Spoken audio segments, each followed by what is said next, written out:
धन्यवाद देता हूँ और उनके फैसले का स्वागत करता हूँ कि उन्होंने सरकार को यह कहा है कि आप ट्रिपल टेस्ट करा करके जल्द से जल्द निकाय चुनाव कराएंगे। इसके लिए न्यायालय के फैसले का स्वागत करते हैं, उनका अक्षरशः हम लोग पालन भी करते हैं। और इसी के साथ ओबीसी एकता अधिकार मंच पूरे झारखंड प्रदेश में जो हालात बना हुआ है पिछड़े वर्ग के लोगों के साथ, उसको लेकर के यह निर्णय लिया है और तैयारियां भी चल रही है कि सभी 81 विधानसभा सीट पर हम लोग चुनाव लड़ने की तैयारी कर रहे हैं। और हम वैसे सीटों पर जहाँ एससी और एसटी के लिए रिजर्व है, वैसे सीटों पर वैसे प्रत्याशी को चुनाव लड़ाने का तैयारी कर रहे हैं जो ओबीसी के हित की बातों को विधानसभा के पटल पर रखते हैं। और ख़ास करके पलामू प्रमंडल में 11 विधानसभा सीट चतरा सहित है, उसमें ओबीसी बहुलता का सीट है और वह सीट जीत करके हम लोग विधानसभा में अपने विधायक को पहुंचाने का काम करेंगे।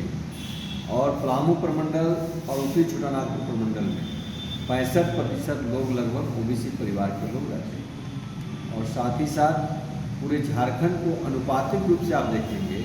तो लगभग 52 से 55% लोग पूरे झारखंड में ओबीसी परिवार के लोग निवास करते हैं और वह बहुलता के रूप में है। झारखंड में प्रोपगंडा फैला दिया जाता है कि फलाना जहाँ समाज का यह राज्य है, लेकिन यह राज्य मुख्य रूप से ओबीसी का है और ओबीसी बहुलता का राज्य है। और इसी को लेकर के पूरे झारखंड में हम लोगों ने लगभग 2 वर्षों से लगातार आंदोलन कर रहे हैं और ओबीसी के परिवार को हर एक पंचायत, हर एक प्रखंड, हर एक जिला मुख्यालय में जा कर के और न्याय रथ यात्रा के माध्यम से जगाने का काम कर रहे हैं। और वह एकता अधिकार से न्याय रथ यात्रा लगातार पूरे झारखंड के प्रदेश के विभिन्न प्रखंडों में जाकर के ओबीसी के हक और अधिकार की बातों को करता रहा है। और आगे हमें संवैधानिक अधिकार पाने के लिए हमें विधानसभा में अपने लोगों को भेजना होगा, तभी हम वहाँ से सरकार से संवैधानिक अधिकार की बातों को पटल पर रख करके और उनको ले सकते हैं। और बाकी जो पार्टियां हैं वो तो एक कॉलम पूरा करती है, एक उनका कॉलम बना हुआ है, इस कॉलम को पूरा करके और उसको ओबीसी के हक अधिकार की बातों को दबाए रखना चाहते हैं। हम लोगों ने अभी धरना दिया था विधानसभा के समक्ष 30 जुलाई को। उसके पहले हम लोगों ने सभी राजनीतिक पार्टियां का विधायक को और उनके मंत्री को मेमोरेंडम दिया था कि हम लोग का जो 11 सूत्री मांग है, यह 11 सूत्री मांग को आप को लेकर के हमें पूरा करने का काम करिएगा, ताकि ओबीसी के परिवार के लोग आपको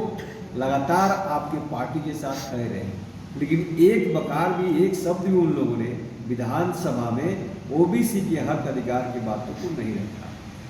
इसी के निमित्त हम लोगों ने बाहर में विधानसभा के समक्ष 30 जुलाई को धरना दिया था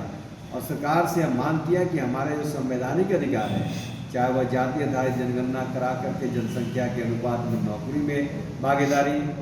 चाहे हमारा शैक्षणिक संस्थानों में भागीदारी, चाहे उन बच्चे बच्चियों के लिए जो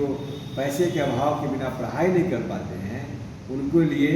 प्रखंड से लेकर के और राजधानी तक के छात्रावास की व्यवस्था, निःशुल्क छात्रावास की व्यवस्था, वैसे हमारे बच्चों बच्चियाँ के लिए जो पैसे का अभाव के बिना वो उच्च शिक्षा प्राप्त नहीं कर पाते हैं, उनको बिना ब्याज का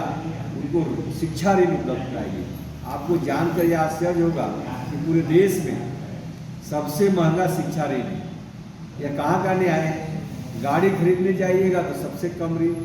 घर खरीदने जाइएगा तो कम ऋण, और पढ़ाई के लिए हमारे बच्चे बच्चियाँ जाते हैं ऋण के लिए तो उनको सबसे महंगा ऋण दिया जाता है। इस पर कोई भी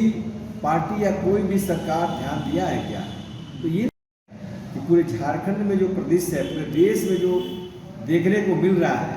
यह आंदोलन झारखंड ही नहीं, पूरे देश में हम लोग का बड़ा रूप लेने का काम करेगा। और इसके माध्यम से हम लोग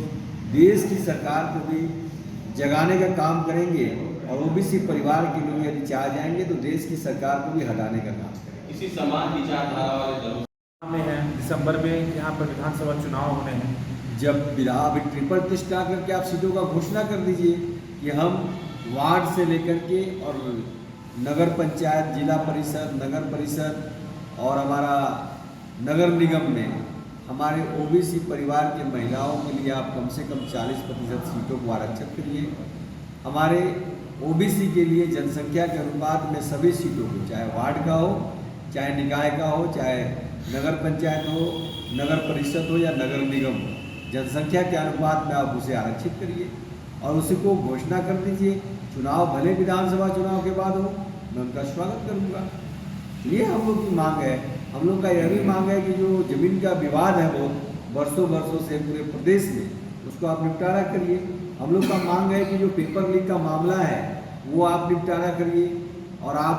हमारे जो होनहार बच्चे हैं उनका भविष्य अंधकार में चला जाता है और कुछ पहुंच वाले लोग, पैसे वाले लोग और जो